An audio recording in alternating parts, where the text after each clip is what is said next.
ಎಲ್ರಿಗೂ ನಮಸ್ಕಾರ. ನೋಡಿ, ಇದು ಸ್ವಾಮಿ ಅಂತ ಫಸ್ಟ್ಗಲೇ ಫೋಟೋ ಹಾಕಿದ್ದೀನಿ ನೋಡಿ. 2.5 ಮಂತಲ್ಲಿ ಇವರು ಡ್ರಂಚ್ ಮಾಡೋಕ್ಕೆ ಬಂದಿದ್ದರು. ಆವಾಗ ಲಾಸ್ಟ್ ಟೈಮ್ ಆ್ಯಕ್ಚುಲಿ ಕಾಂಟ್ಯಾಕ್ಟ್ ಮಾಡಿದರು. ಅಷ್ಟು ಪರಿಚಯನೂ ಇರಲಿಲ್ಲ, ಅವ್ರೇನು ತೊಗೊಂಡೋಗಿರಲಿಲ್ಲ ಔಷಧಿನ. ಲಾಸ್ಟ್ ಟೈಮ್ ಹೆಂಗೆ ಮಾಡಿದರು ಅಂತ ಅವರೇ ಹೇಳ್ತಾರೆ. 2.5 ತಿಂಗಳಲ್ಲಿ 2-3 ಕಡ್ಡಿ ಇದ್ದು, ಈಗ ಒಂದು ಡ್ರಂಚಿಂಗು ಒಂದು ಸ್ಪ್ರೇನಲ್ಲಿ ಇಷ್ಟು ಬದಲಾವಣೆ ಆಗಿದೆ. ಫೋಟೋ ಸ್ಟಾರ್ಟಿಂಗಲ್ಲಿ ಹಾಕಿದ್ದೀನಿ ನೋಡಿ, ಅದೇ ಫೋಟೋ 2.5 ತಿಂಗಳಲ್ಲಿ ಕರೆಕ್ಟ್ ಆಯಿತು. ಈಗ ಆಲ್ಮೋಸ್ಟ್ 4 ತಿಂಗಳು ಬೆಳೆ, ಅರೌಂಡ್ ಒಂದು 45 ಡೇಸಲ್ಲಿ ಇಷ್ಟು ಡಿಫ್ರೆನ್ಸ್ ಆಗಿದೆ. ಈಗ ಇವರೇ ರೈತರು, ಸ್ವಾಮಿ ಅಂತ. ಇವರು ಲಾಸ್ಟ್ ಟೈಮ್ ಬಂದಾಗ ನನ್ನ ಹತ್ರ ಬಂದಿದ್ದರು, ಬೇರೆ ಏನೋ ಪರ್ಪಸ್ಸಿಗೆ DAP ತಾಣಕ್ಕೇನೋ ಬಂದಿದ್ರು ಅನ್ಸುತ್ತಲ್ಲ ಸ್ವಾಮಿ. DAP ತಾಣಕ್ಕೆ ಬಂದಿದ್ರು. ಈಗಲೂ ಅಷ್ಟೇ, ಲಾಸ್ಟ್ ಟೈಮ್ ಮಾಡ್ದಂಗೆ ಗೊಬ್ಬರ ಮಾಡಿದ್ರು. ರೈತರಿಗೆ ಹೇಳೋದೇನು ಅಂದರೆ, ಲಾಸ್ಟ್ ಟೈಮ್ ಹಾಕಿದಾಗ ಚೆನ್ನಾಗಿ ಬಂದಿತ್ತಲ್ಲ ಸ್ವಾಮಿ, ಲಾಸ್ಟ್ ಟೈಮ್ ಚೆನ್ನಾಗಿ ಬಂದಿತ್ತು, ಅದೇ ಥರ ಗೊಬ್ಬರ ನೀವು ಸರಿ ಹಾಕಿದ್ರಿ. ಬಟ್ ಏನು ಬದಲಾವಣೆ ಇರಲಿಲ್ಲ, ಬರಲಿಲ್ಲ. ಇಲ್ಲಿಗೆ ಮಣ್ಣಿಗೂ ಅಲ್ಲೇ ಮಣ್ಣಿಗೂ ಸೇಮು ಆಗಲ್ಲ. ಅಲ್ಲಿ ಮಣ್ಣಿನ ಪರೀಕ್ಷೆ ಮಾಡಿಸ್ಬೇಕು. ಈ ಸರಿ ಏನು ಮಣ್ಣು ಪರೀಕ್ಷೆ ಮಾಡಿಸಿಲ್ಲ. 2.5 ತಿಂಗಳಿಗೆ 3 ಕಡ್ಡಿ ಆ ಥರ ಇತ್ತು. ಈಗ ಇಷ್ಟು ಬದಲಾವಣೆ ಆಗೈತೆ. ಏನೇನು ಮಾಡಿದ್ರು ಅಂತ ನೀವೇ ಕೇಳಿ. ಇಲ್ಲಿಂದ ತನಕ ಅವ್ರು ಮಾಡಿರೋದು ಒಂದು ಡ್ರಂಚಿಂಗು ಒಂದು ಸ್ಪ್ರೇ, ಇಷ್ಟೇ ಮಾಡಿರೋದು. ನಾವು ನಮ್ಮ ತಕ್ಕ ಬಂದ್ರೂ ಒಂದು ಡ್ರಂಚಿಂಗ್ ಅಂತ ಹೇಳಲ್ಲ. ಇವ್ರದ್ದೇನಾಗಿದೆ, ಇಲ್ಲಿಂದ ತನಕ ಉಳಿದು ಪ್ರಾಬ್ಲಮ್ ಇಲ್ಲ. ಸೊ ಅದಕ್ಕೋಸ್ಕರ ಒಂದೇ ಸ್ಪ್ರೇನಲ್ಲಿ ಡೆವಲಪ್ಮೆಂಟಿಗೆ ಅಂತ ಕೊಟ್ಟಿರೋದು. ಅಷ್ಟು ಬಿಟ್ಟರೆ ಡ್ರಂಚಿಂಗು ಪ್ರಾಬ್ಲಮ್ ಇದ್ದಿದ್ದನ್ನು ಇಂಪ್ರೂವ್ಮೆಂಟ್ ಮಾಡೋಕ್ಕೋಸ್ಕರ ಡ್ರಂಚಿಂಗ್ ಫೆರಸ್ ಅಷ್ಟೇ ಡ್ರಂಚ್ ಮಾಡಿಸಿದ್ದು.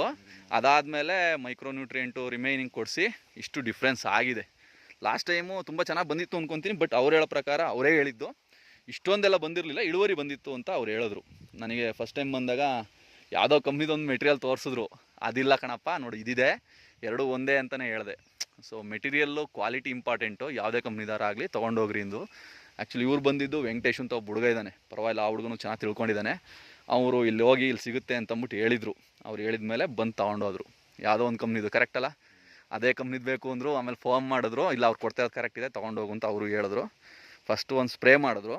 ಅದಾದಮೇಲೆ 5 ದಿನ ಆದಮೇಲೆ ಡ್ರಂಚಿಂಗ್ ಮಾಡಿದ್ರು. ಅಲ್ವಾ ಸ್ವಾಮಿ ಅವರೇ? ಇಷ್ಟು ಬದಲಾವಣೆ ಆಗಿದೆ. ಹೆಂಗೆ ಅನ್ಸುತ್ತೆ ಈಗ ನಿಮಗೆ? ಏನಾದ್ರು ಬದಲಾವಣೆ ಹಿಂಗೆ ಮಾಡಿದ್ದು ಲಾಸ್ಟ್ ಇಯರ್? ಆಮೇಲೆ ಖರ್ಚು ಅದು ಇಂಪಾರ್ಟೆಂಟು. ಈಗ ನನಗೆ ಅನಿಸಿದ್ದು, ನಾನು ನೋಡಿದ್ದೀನಿ, ಕಾಸ್ಟ್ ಜಾಸ್ತಿ ಇದು ಏನೋ ಔಷಧಿಗಳನ್ನ ಕೊಟ್ಟರೆ ಚೆನ್ನಾಗಿದೆ ಅನ್ನೋದು ಮೈಂಡ್ಸೆಟ್ಟು ರೈತರಿಗಿದೆ. ಸಮಸ್ಯೆ ನೋಡಲ್ಲ, ಸುಮ್ಮನೆ ಎಲ್ಲ. ನನಗೊಬ್ಬರು ರೈತರು ಬಂದಿದ್ದರು, ಅದನ್ನು ಬೇಕಾದ್ರೆ ನಿಮ್ಗೆ ಅದನ್ನು ಶೇರ್ ಮಾಡ್ತೀನಿ. ನಿಯರ್ಲಿ 1 ಬ್ಯಾರ್ಲ್ ಔಷಧಿಗೆ ಒಂದು 10 ಐಟಮ್ ಹಾಕ್ಸಿದ್ದಾರೆ. 19 1261 ಫೆರಸ್ 1 kg ಈ ಥರ ಬಂದಿದ್ದರು. ನಾವು ಬೇಡ ರೀ ಅಂತಂದ್ವಿ, ಇಲ್ಲ ಅದಾಗಬೇಕು ಅಂದರು, ನಾವು ಸುಮ್ಮನಾದ್ವಿ. So depend.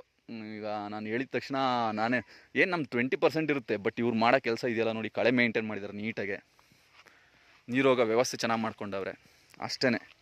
ಈಗ ಇಲ್ಲಿಂದ ತನಕ ಎಷ್ಟು ಸ್ಪ್ರೇ ಕೊಟ್ರಿ ಸ್ವಾಮಿ? ಒಂದು ಸ್ಪ್ರೇ, ಒಂದು ಡ್ರಂಚಿಂಗು. ಈಗ ಉಳಿದ ಕಾಟ ಸ್ವಲ್ಪ ಇದೆ ಅಂತ ಅಂದ್ಬಿಟ್ಟು ಎಲೆ ತಿಂತಾ ಇದೆ ಇಲ್ಲಿ. ಸೊ ಇದಕ್ಕೋಸ್ಕರ ಈಗ ಒಂದು ಸ್ಪ್ರೇ ಕೊಟ್ಟಿದ್ದಾರೆ, ಅಷ್ಟೇ. ಇನ್ನೇನಿಲ್ಲ. ನೀವು ನೀಟಾಗಿ ಮಾಡಿದ್ರೆ ಬೆಳೆ ಬಂದೇ ಬರುತ್ತೆ, ಅಷ್ಟೇ.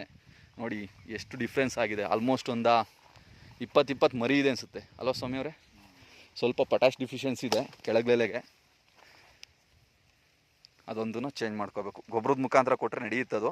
ಬಟ್ ಮೇಲ್ಗಡೆ ಎಲ್ಲ ತುಂಬ ಚೆನ್ನಾಗಿ ಹಸಿರಿದೆ, ಏನು ಡಿಫಿಷಿಯನ್ಸಿ ಇಲ್ಲ. ಲೈಟಾಗಿ ಸ್ವಲ್ಪ ಇನ್ನೂ ಐರನ್ ಡಿಫಿಷಿಯನ್ಸಿ ಇದೆ. ಈ ಸ್ಪ್ರೇನಲ್ಲಿ ಐರನ್ ಕೊಟ್ಟಿದ್ದೀವಿ, EDTA ಐರನ್ನು. ಸೊ ಬದಲಾವಣೆ ಆಗುತ್ತೆ, ರೈತರು ಖುಷಿಯಾಗಿದ್ದಾರೆ. ಸೊ ನೋಡಿ, ನೀವು ಬದಲಾವಣೆ ಮಾಡ್ಕೊಳ್ಳಿ. ಇದು ಬೊಮ್ಲಿಂಗೇಶ್ವರ ಟ್ರೇಡರ್ಸ್ ಹೊನ್ನವಳ್ಳಿ ಔಷಧಿ ಅಂಗಡಿಯಿಂದ. ಫೋನ್ ನಂಬರ್ ಬಂದು 9986143216. Thank you.